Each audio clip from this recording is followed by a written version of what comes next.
Hello, digital office ट्रॅकरमध्ये आज आपण system software ह्या टॉपिकवर माहिती घेणार आहे. सिस्टम सॉफ्टवेअर जे सॉफ्टवेअर आपण कॉम्प्युटरमध्ये वापरतो त्यांना आपण सिस्टम सॉफ्टवेअर असं म्हणतो. कॉम्प्युटरमध्ये जनरली 4 प्रकारचे सॉफ्टवेअर इन्क्लूड असतात. एक असतं ऑपरेटिंग सिस्टीम, एक असतं ॲप्लिकेशन सॉफ्टवेअर, एक असतं डिव्हाइस ड्रायव्हर आणि एक असतं युटिलिटी. म्हणजे कॉम्प्युटरला चालू करण्यापासून तर बंद करण्यापर्यंत काही वेगवेगळे सॉफ्टवेअर्स आपण वापरतो. चालू करण्यासाठी आणि बंद करण्यासाठी आपण ऑपरेटिंग सिस्टीम वापरतो. चालू झालेल्या कॉम्प्युटरला आपण वेगवेगळे ॲप्लिकेशन्स वापरतो. For an example Word, Excel, PowerPoint हे ॲप्लिकेशन सॉफ्टवेअर आहे.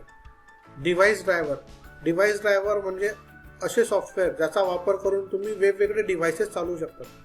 For an example printer, scanner, web camera, त्यांना आपण डिव्हाइस ड्रायव्हर असं म्हणतो.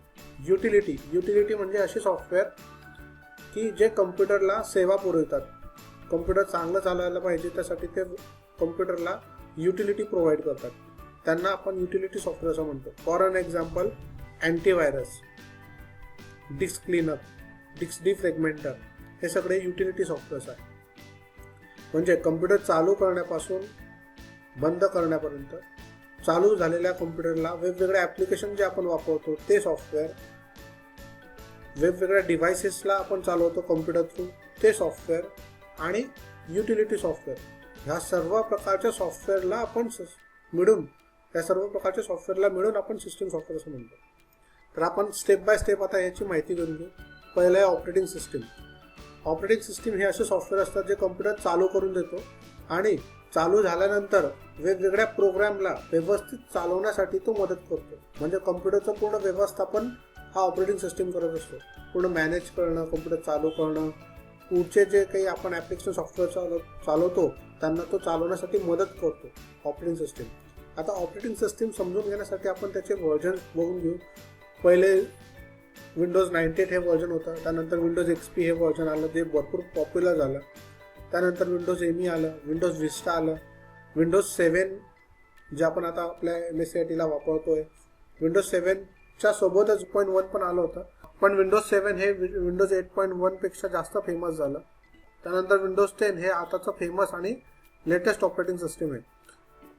हे जितके पण ऑपरेटिंग सिस्टीम आपण बघितले, हे सर्व ऑपरेटिंग सिस्टीम यांना आपण विंडोज ऑपरेटिंग सिस्टीम असं म्हणतो. याच्यामध्ये लिनक्स एक ऑपरेटिंग सिस्टीम आहे जे फ्रीवेअर आहे. तशी तर भरपूर ऑपरेटिंग सिस्टीम आजच्या तारखेत तयार आहे. मोबाईलमध्ये ऑपरेटिंग सिस्टीम आहे. पहिले नोकियाच्या मोबाईलमध्ये सिम्बेन ऑपरेटिंग सिस्टीम होतं. आता सर्व मोबाईलमध्ये तुम्हाला 90% अँड्रॉइड ऑपरेटिंग सिस्टीम सापडेल आणि जे ॲपलचे फोन असतात त्याच्यामध्ये मॅक ऑपरेटिंग सिस्टीम असतं. पुढचं सॉफ्टवेअर आहे ॲप्लिकेशन सॉफ्टवेअर. ॲप्लिकेशन सॉफ्टवेअर हे असे सॉफ्टवेअर असतात जे कम्प्युटर चालू झाल्यानंतर आपण वापरतो.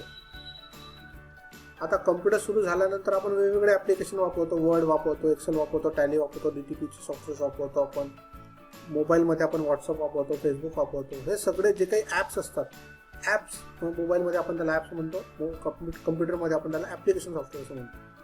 कम्प्युटर चालू झाल्यानंतर जे सॉफ्टवेअर आपण वेगवेगळे वापरतो वेगवेगळ्या कामासाठी त्यांना आपण ॲप्लिकेशन सॉफ्टवेअर म्हणतो. हे त्याचे एक्झाम्पल्स आहे Word, Excel, PowerPoint, Photoshop, Corel. मोबाईलमध्ये फेसबुक, व्हॉट्सअप आणि जितके गेम्स असतात त्याला आपण ॲप्स म्हणतो.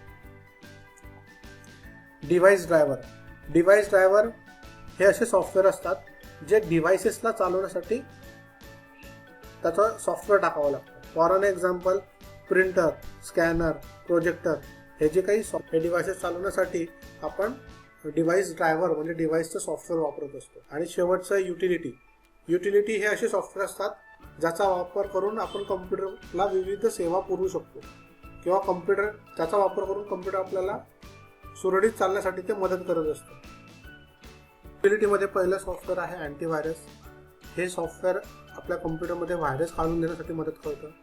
डिस्क क्लीनअप हे असे सॉफ्टवेअर असतात जे कम्प्युटरमधल्या टेम्प आणि डंप फाईल ज्या असतात त्या डिलीट करण्यासाठी मदत करतो. डिस्क डिफ्रॅगमेंटर हे फाईलचं रिअरेंजमेंट करतं आणि त्याच्यामुळे कम्प्युटरमधला हार्ड डिस्कचं परफॉर्मन्स वाढतं.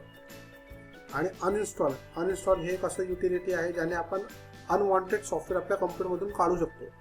तर असे युटिलिटीमध्ये भरपूर सॉफ्टवेअर्स आहे. एक सिस्टीम रिस्टोरर आहे आणि असे भरपूर सॉफ्टवेअर्स आहेत ज्याचा वापर करून आपण कम्प्युटरला फॅक्टरी रिस्टोर करू शकतो किंवा त्याला डिफॉल्ट सेटिंग्स करू शकतो किंवा जे काही सेटिंग्स खराब झाले असतील ते आपण ठीक करू शकतो, त्यांना आपण युटिलिटी सॉफ्टवेअर असं म्हणतो.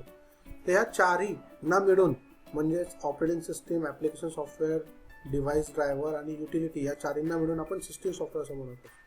आता याच्यावर काही महत्त्वाचे प्रश्न आहेत जे सुटून गेले असतील सांगायचे ते आणि पेपरात जे विचारले जातात. एक स्टार्टिंग ऑफ कॉम्प्युटरला आपण काय म्हणतो तर त्याला आपण बूटिंग म्हणतो.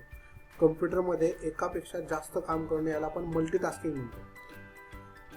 जेव्हा कम्प्युटर बंद असतो आणि त्या कम्प्युटरला आपण चालू करतो त्याला आपण कोल्ड बूट म्हणतो. आणि जर कम्प्युटर सुरू आहे आणि त्याला आपण रिस्टार्टचं बटन दाबलं तर त्याला आपण वॉर्म बूट म्हणतो. डॉसचा फुल फॉर्म विचारला जातो डिस्क ऑपरेटिंग सिस्टीम. आयकॉनचं हे ग्राफिकली रिप्रेझेंट करणारे सिम्बॉल असतात जे त्या ॲप्लिकेशन्सला रिप्रेझेंट करत असतात की हे सॉफ्टवेअर कशाचं आहे. इनडायरेक्टली याला आपण त्या सॉफ्टवेअरचा लोगो पण म्हणू शकतो. थँक्यू.